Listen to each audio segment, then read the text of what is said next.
Ito yung ating lulutuin ngayon, 1 kilong tuwalya ng baka. Kapag ba nakakakita kayo ng tuwalya ng baka, ano ba agad yung naiisip nyo na pwedeng gawin luto dito? Paki-comment nyo naman dyan sa baba. Ang gagawin natin dito, papalamutan muna natin. Nilagyan ko lang ng asin, nilagyan ko ng paminta at saka ng 1 pirasong sibuyas. Tapos palambutin lang natin ng mga 1 oras. Makalipas ang 1 oras ay malambot na. Hahanguin ko muna ito at hihiwain ko na may sukat ng 1 inch by 2 inch. Tapos igagaya ko na rin yung mga gagamitin kong gulay. Meron ako dito 4 na pirasong eggplant, tapos meron din ako dito 1 taling sitaw. At meron din ako dito 2 taling pechay at gagamit din tayo dito ng puso ng saging. Nakatiempo pa nga ako ng medyo maganda-gandang puso ng saging, hindi katulad ng mga nakakaraang kong nabili, mga stock na at medyo matatagal na sa tindahan. Nagpakulo ako ng tubig at nilagyan ko ng konting asin. Inuna ko lang yung pechay tapos magpiprito rin pala ako dito ng mga eggplant na gagamitin natin. Mabilis lang naman baldean yung pechay tapos hinango ko na nga at papalitan naman natin ito ng sitaw. At ang susunod naman sa sitaw ay yun ang puso ng saging. Dito nga sa amin gumagamit din kami ng kalabasa. Yun nga lang wala na akong nabiling kalabasa kaya okay na to.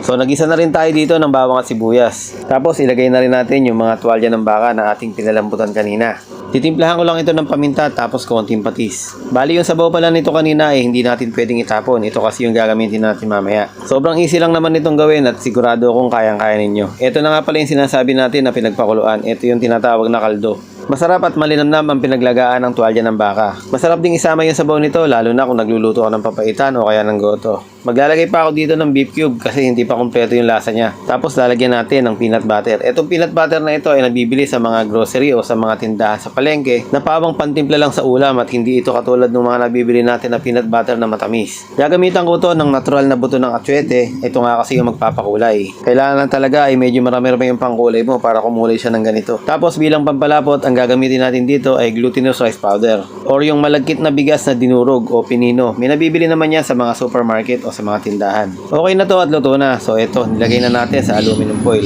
Meron kasi tayong pagbibigyan ng isang espesyal na kaibigan. Bali nagtira na lang din pala ako ng para sa amin kasi naman talaga namang marami yung aking niluto at hinati ko na nga lang sa dalawa. Kaya naman kung nagustuhan mo yung niluto natin ngayon, baka naman pwedeng makilike na lang dyan at mag-comment ka na rin kung taga saan ka para naman alam natin kung saan nakakarating yung ating video. At para naman hindi mo makalimutan yung ating recipe, pwede mong i-share para naman madali mong mabalikan kung gusto mong magluto at gayahin itong ating ginawa. Hanggang dito na lang po yung ating video at ako po'y lubos na nagpapasalamat. God bless you all.